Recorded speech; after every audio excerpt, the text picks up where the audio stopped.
আমি এই মুহূর্তে রয়েছি রামকৃষ্ণনগর সমজেলার কাশীনাথপুর গ্রামে। আমার ঠিক পেছনে রয়েছে বিশ্ব ব্যাংকের অর্থায়নে নির্মীয়মান 20 মিটার দৈর্ঘ্যের এই সেতু। 2024 সালের 24 ডিসেম্বর শিলান্যাস হওয়ার পর দীর্ঘ অপেক্ষায় ছিলেন এলাকাবাসী।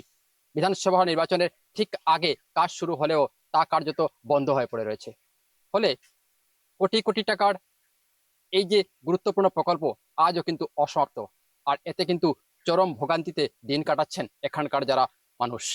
আমার কাছে রয়েছেন স্থানীয় জনগণ, তাদের কাছে যাব, তাদের প্রতিক্রিয়া নেওয়ার চেষ্টা করব, জানার চেষ্টা করব তাদের কি সমস্যা রয়েছে, এই সেতুর কারণে কি সমস্যা হচ্ছে, কি দেখেন, বলবেন। আমরা রামকৃষ্ণনগর সমজেলার জনসাধারণ আজকে আমাদের কাশীনাথপুর অঞ্চলের যে এই রোডটা রয়েছে ওটা পিডাব্লিউডি রোড, এবং এই রোডের মধ্যে একটা ব্রিজ স্যাংশন হয়েছিল বিগত 2024 সালের ডিসেম্বর মাসে।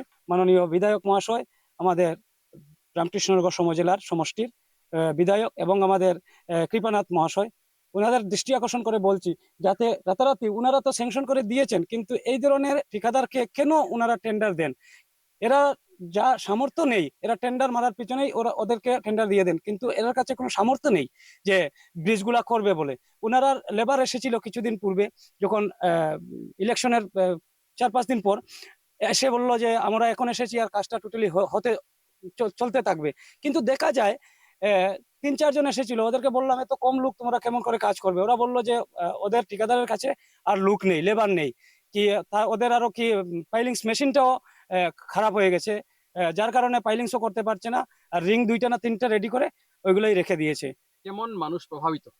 আমাদের এই এতদিন চলে আজকে দেখা যায় যদি এটা কোটামণি রোড, এদিকে আমরা কোটামণি যেতে পারি এবং খাসিয়াপুঞ্জি আছে, তারপর আমাদের কমলপুর আছে, তারপর পাটাগাউরি জিপি আছে। পাটাগাউরি জিপির অনেক মানুষ, তেরাচোড়া অঞ্চলের মানুষ। আলটিমেটলি আমরা 10 থেকে 15 হাজার মানুষ এদিকে আমরা যাতায়াত সবসময় করি।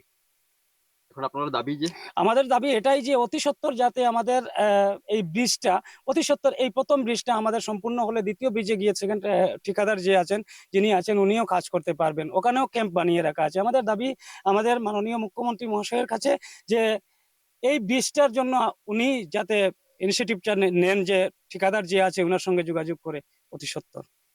এই ব্রিজ না হলে অপর ব্রিজের যে ম্যাটেরিয়ালস গুলা অন্য কন্ট্রাক্টর নিতে পারছে না। এটা হচ্ছে আমাদের মেন ব্রিজ, কিন্তু কোনো কিচ্ছু নেই আজ অব্দি। কোনো কন্ট্রাক্টরও নেই, কোনো ডিপার্টমেন্টের কোনো অভিযন্তা এখানে আসেননি। দেখা যাচ্ছে যে শুধুমাত্র এই সেতু নয়, এই সেতুর পর কিন্তু আরেকটি সেতু রয়েছে এবং সেই সেতুরও কিন্তু যথারীতি অর্থ বরাদ্দ করা হয়েছে এবং বিভাগীয় ঠিকাদারকে ঠিকা দেওয়া হয়েছে। কিন্তু স্থানীয়দের যা অভিযোগ, এই সেতুর নির্মাণ কাজ কিন্তু দীর্ঘ 2 বছর ধরে এভাবে থমকে থাকার দরুন কিন্তু পরবর্তী যে সেতুটি রয়েছে সেই সেতুরও কিন্তু নির্মাণ কাজ অধরায় থেকে গেছে। স্থানীয়দের যা বক্তব্য, স্থানীয়দের যে অভিযোগ থেকে যা উঠে আসলো যে ঠিক নির্বাচনের প্রাক মুহূর্তে কিন্তু এখানকার সেতু নির্মাণের কাজ শুরু করা হয়েছিল, কিন্তু নির্বাচনের পর থেকে কিন্তু সেই সেতু নির্মাণ কাজ এখন স্তব্ধ পড়ে রয়েছে। বিভাগীয় ঠিকাদার এবং বিভাগীয় যারা অভিযন্তা তারা কেন এই সেতুটিকে এভাবে অধরা রেখে দিয়েছেন তা কিন্তু এখন সন্দেহের আবর্তে। তাই এ নিয়ে কিন্তু স্থানীয় জনগণের থেকে দাবি উঠেছে যিনি কেন্দ্রের বিধায়ক বিজয় মালাকার সহ বিভাগীয় মন্ত্রী এবং রাজ্যের মুখ্যমন্ত্রীর কাছে, যাতে অনতিবিলম্বে এই সেতুটি নির্মাণ করে এখানকার মানুষের যাতায়াতের সচল ব্যবস্থা করে দেওয়া হয়।